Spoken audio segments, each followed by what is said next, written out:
Hi friends, welcome back to our channel. இப்போ நம்ம நெக்குக்கு கிராஸ் பீஸ் எப்படி கட் பண்ணுறது அப்படின்னு தான் பார்க்க போகிறோம். இந்த மாதிரி நான் ஒரு கிளாத் எடுத்திருக்கேன்.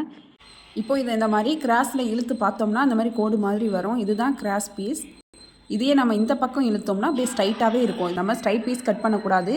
இந்த மாதிரி கிராஸில் தான் நம்ம கட் பண்ணிக்கணும். லைனாக வருதுல்ல, இந்த கிராஸில் தான் நம்ம கட் பண்ணியிருக்கணும். ஸ்கேலை வச்சு இந்த மாதிரி கிராஸாக கோடு போட்டுக்கலாம். ஒவ்வொரு கிராஸ் பீஸோட அகலமும் 1.25லேருந்து 1.5 இன்ச் வரைக்கும் நம்ம மார்க் பண்ணிக்கலாம். இப்போ பாருங்கள், நான் மெஷர் பண்ணி காட்டுறேன். 1.5 இன்ச் கிட்டே இருக்குது. இதே மாதிரியே நம்ம ஸ்கேல் வச்சு ஃபுல்லாக கோடு போட்டு எடுத்துடலாம். இந்த மாதிரி தான் நம்ம கிராஸ் பீஸ் கட் பண்ணணும். இந்த மாதிரி கிராஸ் பீஸ் கொடுத்து நம்ம ஸ்டிச் பண்ணால் தான் நெக்கோட ஃபினிஷிங் பர்ஃபெக்டாக கிடைக்கும். இப்போ நான் கட் பண்ணிவிட்டு காமிக்கிறேன். இப்போ இந்த கிராஸ் பீஸை நம்ம இழுத்து பார்த்தோம்னா இந்த மாதிரி நல்லா இழுக்க வரணும், ரப்பர் மாதிரி. இப்போது நான் கிராஸ் பீஸ்லாம் கட் பண்ணி எடுத்திருக்கேன். ஒரு 3 பீஸ் கிட்ட நான் கட் பண்ணி எடுத்திருக்கேன். இதை எந்த மெத்தடில் ஜாயின் பண்ணி ஸ்டிச் பண்ணுறது அப்படின்னு பார்க்கலாம். இந்த மாதிரி நல்ல பக்கம் மேலே இருக்கிற மாதிரி ஒரு பீஸ் வச்சுக்கலாம். இன்னொரு பீஸு நல்ல பக்கம் கீழ்ப்பக்கம் இருக்கிற மாதிரி வச்சுக்கலாம். இப்போ நம்ம 2 துணி வச்சுருக்கோம்ல, அதோட நல்ல பக்கமும் ரெண்டும் மீட் ஆகிற மாதிரி வச்சுருக்கணும். இப்போ 2 பக்கமும் முக்கோணாலாக துணி வெளியில் வந்திருக்கணும். நம்ம துணியை இந்த மாதிரி திருப்பி பார்த்தோம்னா அந்த பக்கமும் துணி முக்கோணாலாக வந்திருக்கணும். இந்த மெத்தடில் தான் நம்ம கிராஸ் பீஸை ஜாயின் பண்ணணும். 2 பீஸையும் சமமாக ஒன்று மேலே ஒன்று வச்சு நம்ம ஸ்டிச் பண்ணக்கூடாது. இந்த மெத்தடில் தான் நம்ம ஜாயின் பண்ணணும். இப்போ நம்ம இதை ஸ்டிச் பண்ணிக்கலாம். இப்போ இந்த பீஸை எடுத்து இந்த மாதிரி ரைட் சைடில் போடணும். அப்படியே மடக்கினா மாதிரி ரைட் சைடில் போட்டுட்டு இன்னொரு பீஸும் அதுக்கு மேலே வச்சு ஸ்டிச் பண்ணிக்கலாம். ஏற்கனவே நம்ம 2 பீஸை எப்படி ஜாயின் பண்ணோமோ அதே மெத்தட்லேயே இதையே நம்ம ஜாயின் பண்ணிடலாம். இப்போ நூலெல்லாம் கட் பண்ணி எடுத்துடலாம். எக்ஸஸாக உள்ள துணியெல்லாம் நம்ம கட் பண்ணிடலாம். நம்ம 2 சைடும் முக்கோணாலாக இருக்கிற மாதிரி துணியை வச்சு ஜாயின் பண்ணோம்ல, அந்த சைடில் உள்ள முக்கோணாலாக உள்ள துணியெல்லாம் நம்ம கட் பண்ணி எடுத்துடலாம். இப்போ கிராஸ் பீஸ் இந்த மாதிரி தான் இருக்கும். அதை இந்த மாதிரி டபுள் ஃபோல்ட் பண்ணிவிட்டு ஒரு ஸ்டிச்சஸ் போட்டுக்கலாம். துணியை ரொம்ப பிடிச்சி இழுக்காமல் நம்ம பொறுமையாக ஸ்டிச்சஸ் போட்டு எடுத்துக்கலாம். ஓரத்தில் எக்ஸஸாக உள்ள துணியெல்லாம் நம்ம கட் பண்ணி எடுத்துடலாம். இப்போ பாருங்கள், ஸ்டிச் பண்ணதுக்கப்புறமா கிராஸ் பீஸ் எப்படி இருக்குன்னு. இதை எப்படி நெக்கில் வச்சு ஜாயின் பண்ணுறதுன்னு பார்க்கலாம்.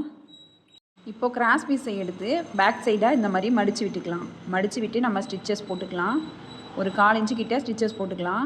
சென்டரில் வரப்போ மட்டும் நெக்கு வி ஷேப்பில் இருக்கிறதால நீடில் கீழே இறக்கிட்டு துணியை ஒரு ஃபோல்டு பண்ணிவிட்டு இன்னொரு பக்கம் நம்ம ஸ்டிச் பண்ணிக்கலாம். எண்டில் வரப்போ அதே மாதிரியே துணியை பேக் சைடில் மடித்து விட்டு கட் பண்ணிடலாம். நம்ம நார்மலாக ஒரு ப்ளவுஸ் ஸ்டிச் பண்ணுறப்ப ஃபுல்லாக ஷோல்டர்லாம் ஜாயின் பண்ணிட்டு தான் கிராஸ் பீஸ் கொடுத்து ஸ்டிச் பண்ணுவோம். நம்ம ஃப்ரண்ட்டில் டிசைன் நெக் வச்சு ஸ்டிச் பண்ணுறப்போ பேக் பார்ட்டில் மட்டும் கிராஸ் பீஸ் கொடுத்து ஸ்டிச் பண்ணுறப்போ நம்ம இந்த மெத்தடில் மடித்து விட்டு ஸ்டிச் பண்ணிக்கணும். அப்போ தான் நம்ம ஷோல்டர் ஜாயின் பண்ணுறப்ப அந்த நூல் பிசுறுலாம் வெளியில் வராமல் ஃபினிஷிங்காக இருக்கும். இப்போ நம்ம படிமான தையல் போட்டுக்கலாம். ஓரத்தில் இந்த கார்னரில் வரப்போ மட்டும் துணியை இந்த மாதிரி லெஃப்ட் சைடாக இழுத்து விட்டுடலாம். ஸ்ட்ரைட்டாக அந்த சென்டர் ஷார்ப்பு வரைக்கும் நம்ம ஸ்டிச்சஸ் போட்டு வெளியில் எடுத்துடலாம். நான் அந்த பக்கமாக காட்டுறேன், அப்போ தான் உங்களுக்கு புரியும். இப்போ பாருங்கள், சென்டரில் அந்த வி ஷேப் வர இடத்துக்கிட்ட மட்டும் ட்ரையாங்கிள் ஷேப்பில் துணி வெளியில் வந்திருக்கும். நம்ம இப்போ கரெக்டாக அந்த இடத்துக்கிட்ட நேராக ஸ்டிச்சஸ் போட்டுட்டு த்ரெட்டை வெளியில் எடுத்துடணும். இப்போ நம்ம த்ரெட்டை வெளியில் எடுத்து கட் பண்ணியாச்சு.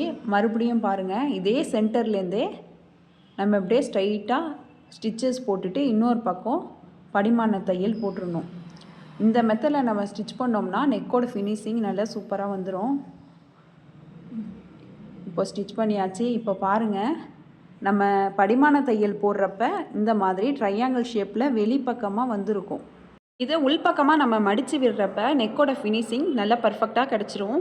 இதுக்கப்புறமா நம்ம மேல் பக்கமாக ஓரத்தில் ஒரு தையல் போட்டு எடுத்துக்கலாம். சென்டரில் வரப்போ கொஞ்சம் நீடியில் இறக்கிட்டு இன்னொரு சைடு அப்படியே ஸ்டிச் பண்ணி எடுத்துக்கலாம். இதுக்கப்புறம் ஒரு 1/4 இன்ச்சு விட்டுட்டு நம்ம இன்னொரு தையல் போட்டுக்கலாம். இப்போ பாருங்கள், நெக்கோட ஃபினிஷிங் எப்படி இருக்குன்னு. பேக் சைடில் பார்த்தாலும் நூல்லாம் தெரியாமல் இந்த மாதிரி ஃபினிஷிங்காக இருக்கணும். இந்த வீடியோ உங்களுக்கு பிடிச்சிருந்துச்சின்னா, யூஸ்ஃபுல்லாக இருந்துச்சுன்னா லைக் பண்ணுங்கள், ஷேர் பண்ணுங்கள், கமெண்ட் பண்ணுங்கள். மறக்காமல் சிபி சாய்ரா சேனலை சப்ஸ்கிரைப் பண்ணிவிட்டு பக்கத்தில் உள்ள பெல் ஐக்கனை கிளிக் பண்ணிவிடுங்க. தேங்க்ஸ் ஃபார் வாட்சிங்.